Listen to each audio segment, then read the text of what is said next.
Отбасы деген не? Отбасы жарық дүниеге көзінді ашқан сәтінен бастап айналып толғанып, қорғап, қоршап, бауырына басатын теңдессіз ыстық ұя.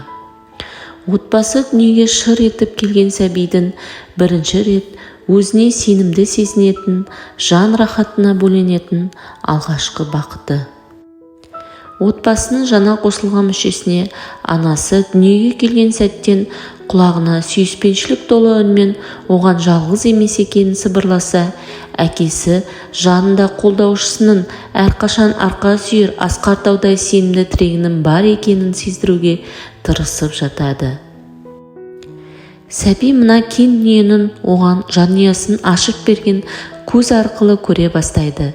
Жылдар жылжып, балалық шақ өтіп, жастық шақ жетіп, жеткіншек болады.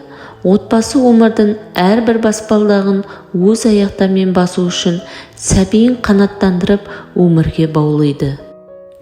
Балаға жан қиярлықты, адал болуды, жақсы мінез бен иман негізден үйрететін кең ауқымды тәрбие мекені. Әр адам ұлттық мәдениет, дәстүр және құндылықтарды отбасынан мирас етіп алады. Адам баласы қайғыны да, қуанышты да отбасымен бөліседі. Жауапкершілік, әділеттілік және ар-намыстың не екенін отбасында көреді. Адамгершілік сезімдері қалыптасады. Алғашқы дағдыларды меңгереді. Осы жерде бала алғаш басына түскен әртүрлі тұрмыс иірімдердің шығу жолын іздеп, шама шарқынша одан құтылудың шарасын қарастыруды үйренеді.